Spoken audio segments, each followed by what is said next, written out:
Ben moi, j'ai toujours trouvé ça depuis longtemps fascinant, comment les gens voient une espèce de culte aux artistes. Là, puis, tu sais, surtout au Québec, c'est petit, puis là, t'as nos petits artistes, puis on les aime, puis ils passent à la télé, puis là, ils nous racontent leur tranche de vie, puis ils disent leurs opinions, puis je trouve souvent ça insignifiant. Il y en a qui le sont pas, il y en a qui sont intéressants, il y en a qui sont insignifiants, mais c'est tout le temps, on leur donne un statut comme s'il était plus intéressant, plus spécial. Dernièrement, j'ai été victime d'intimidation et de violence sur les réseaux sociaux après avoir écrit un texte totalement inoffensif sur les espèces de retardés mentaux de sous-marde d'extrême droite, de vidanges humaines, transphobes puis racistes qui tripent sur Éric Duhaime. Puis je pensais qu'on aurait pu discuter dans le respect, mais j'ai été sous le choc de me rendre compte qu'il y avait des gens qui étaient fâchés.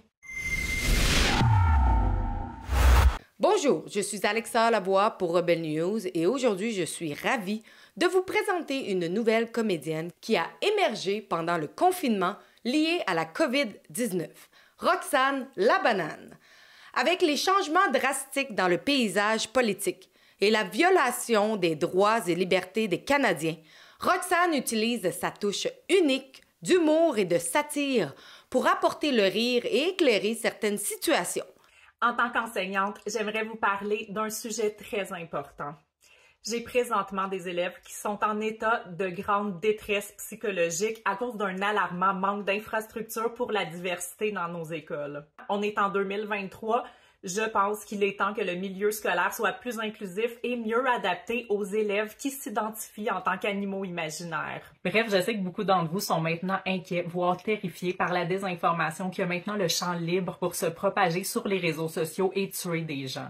Dans une récente vidéo devenue virale, Roxane a brillamment illustré comment certains artistes se présentent comme des victimes, exprimant souvent des opinions discriminatoires. Mais je leur en veux pas, hein. Tu sais, c'est des gens qui ont pas eu la chance d'être éduqués, intelligents puis talentueux comme nous, les vedettes. Mais je trouve ça plate quand même qu'on vive dans un monde où les vedettes importantes puis spéciales comme nous peuvent même plus utiliser leur tribune de vedettes pour vomir nos opinions méprisantes sans être obligés de subir la réponse des gens qu'on a insultés. Alors que certains artistes partiellement subventionnés par l'argent des contribuables ont choisi de ne soulever aucune préoccupation ni de participer au débat sur la pandémie, ceux qui l'ont fait ont été soumis à un examen public qui a terni leur crédibilité. C'est quoi? Mets ton masque puis ferme ta gueule! Pendant la pandémie de la COVID-19, la province du Québec a alloué d'importantes sommes d'argent pour la publicité liée à la pandémie. En fait, le Québec a été tête des provinces avec 133,5 millions de dollars en dépenses publicitaires entre mars 2020 et février 2021. De nombreux artistes ont été payés pour promouvoir la vaccination et le port du masque. François Legault s'était même présenté en conférence de presse avec les comédiens Sarah-Jeanne Labrosse et Pierre-Luc Funk pour convaincre les plus jeunes d'adhérer à la vaccination contre la COVID-19. Cependant, malheureusement, certains d'entre eux ont discriminé une partie de la population en fonction de leurs choix médicaux, créant ainsi un sentiment de citoyenneté de seconde classe. Voici quelques exemples de déclarations diviseuses et discriminatoires. Mets ton masque et ferme ta gueule. Pas de passeport vaccinal, tu ne travailles pas. Directive aux employeurs, 0 employés non vaccinés. Il est temps d'affamer les antivax. Guy Lepage était même en faveur de dénoncer nos voisins car ils pourraient être contagieux.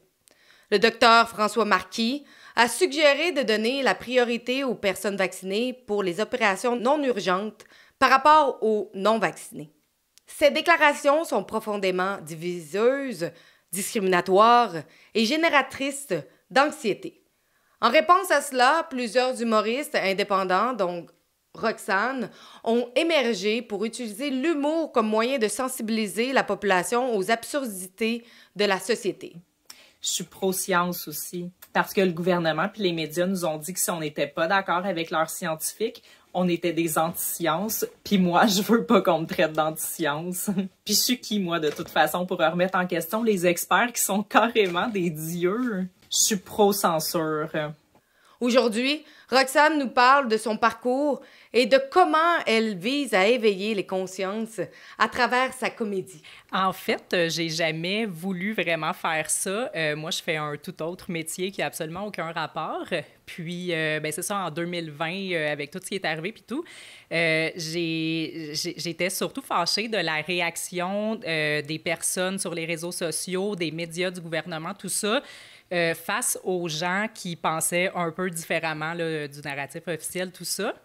Donc, c'est vraiment en réaction aux insultes que les gens recevaient que j'ai décidé de commencer à faire des petites vidéos. Mais tu sais, c'était vraiment juste, tu sais, je voulais juste exprimer mon opinion moi aussi. Puis j'ai décidé de le faire sous forme de petites vidéos humoristiques. Là, je pensais pas que ça...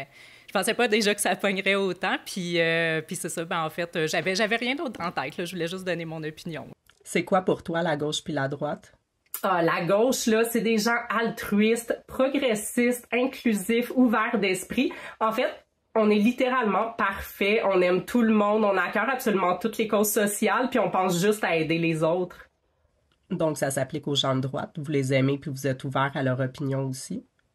Mais non, parce que les gens de droite, c'est des racistes, homophobes, transphobes, qui veulent juste propager la haine, ils veulent éliminer tous les groupes minoritaires, ils veulent que tout le monde soit blanc, hétéro, cisgenre. Il y a plusieurs personnes qui comprennent pas nécessairement ton humour puisque tu l'amènes d'une manière où il y a beaucoup de sarcasme. Donc, les gens sont pas vraiment sûrs de quel côté tu te positionnes. Est-ce que tu es pour, contre?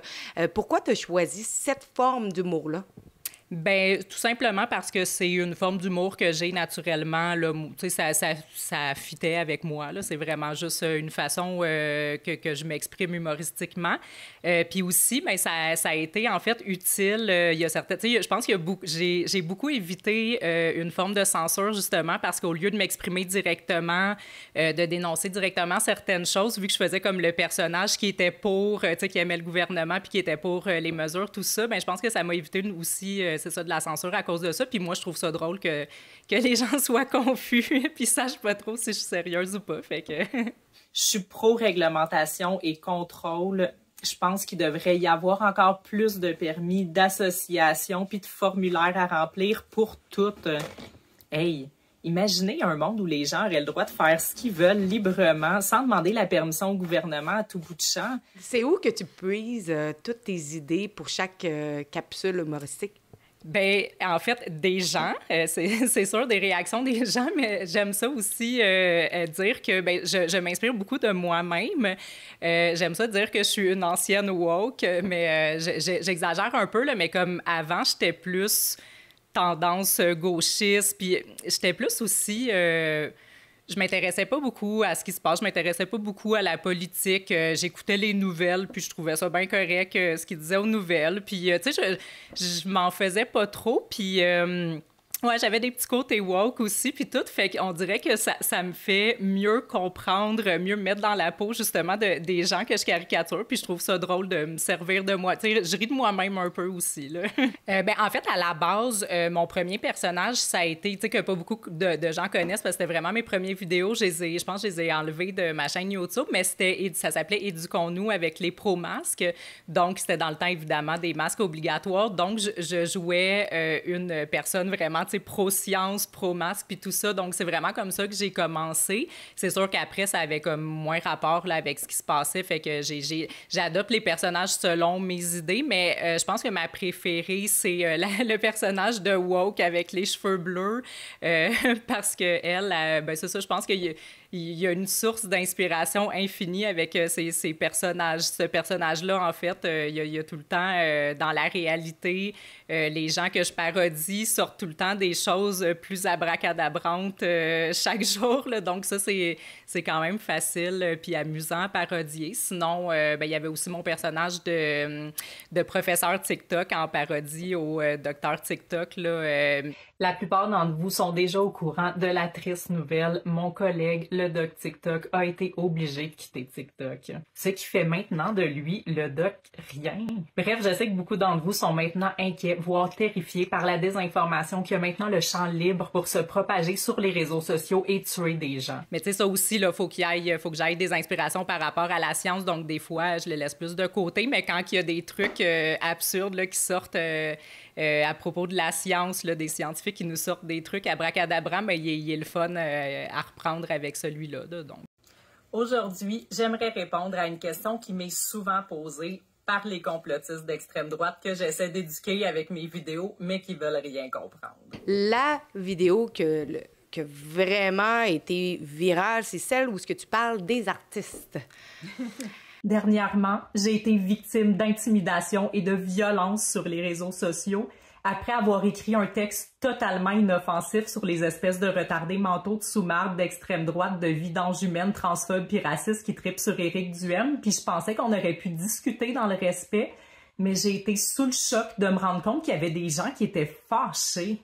Bon, les artistes, ben moi, j'ai toujours trouvé ça depuis longtemps fascinant, comment les gens voient une espèce de culte aux artistes. Puis, tu sais, surtout, tu sais, au Québec, c'est petit, puis là, t'as nos petits artistes, puis on les aime, puis ils passent à la télé, puis là, ils nous racontent leur tranche de vie, puis ils disent leurs opinions, puis je trouve souvent ça insignifiant. Il y en a qui le sont pas, il y en a qui sont intéressants, il y en a qui sont insignifiants, mais c'est tout le temps, on leur donne un statut comme s'ils étaient plus intéressants, plus spécial, puis leur opinion est donc importante, puis tout, puis je comprends pas vraiment cette fascination-là, mais ça me dérangeait pas tant jusqu'à temps que là, dernièrement, tu sais, de plus en plus, il y en a qui donnent leurs opinions en insultant quand même une bonne tranche de la population, en regardant le petit peuple de haut, là, comme si, tu sais, avec un air supérieur, puis tout. Puis là, ça commence à me déranger parce que des fois, ça me touche un peu, puis j'ai pas le goût de me faire insulter par des gens que je trouve ni plus intéressants, ni plus spécial, ni plus importants que moi ou toi ou n'importe qui passe pas à la télé.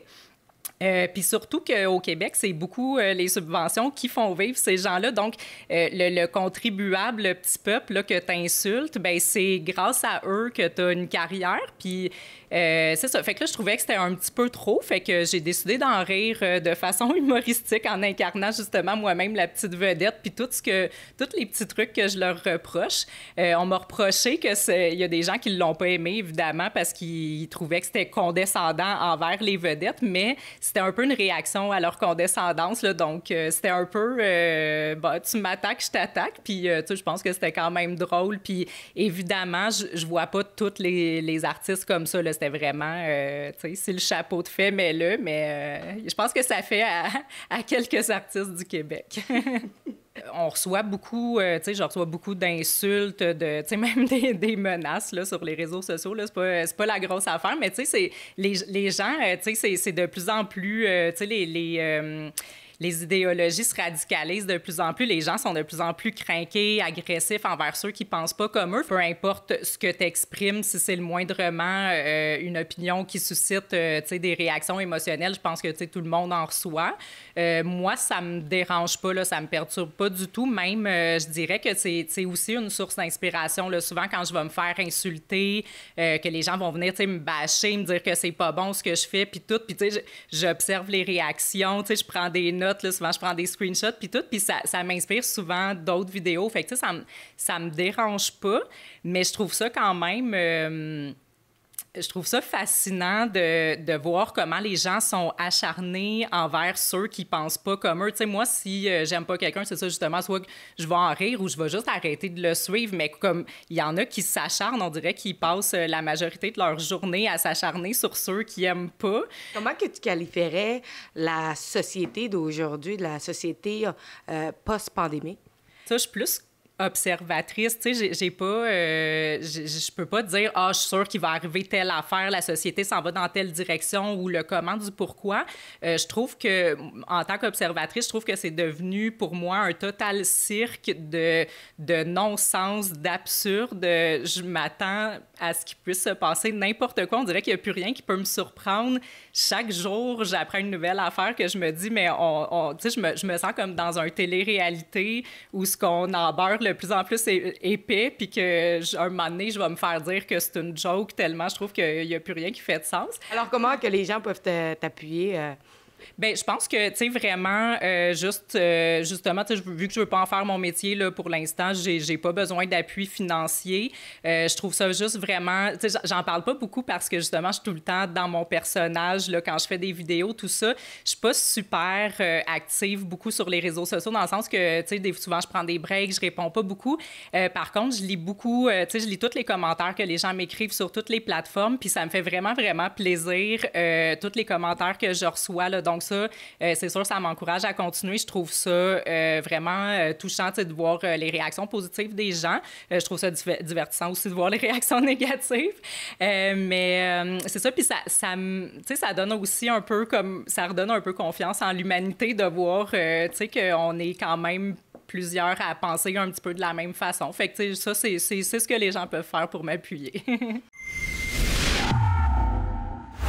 Si vous voulez contrer la censure, vous pouvez aller sur urbannews.com, partager votre email. Vous pouvez également donner généreusement pour soutenir notre journalisme. Et si vous en voulez davantage, vous pouvez vous souscrire à notre Urban News Plus pour avoir du contenu exclusif. Merci beaucoup!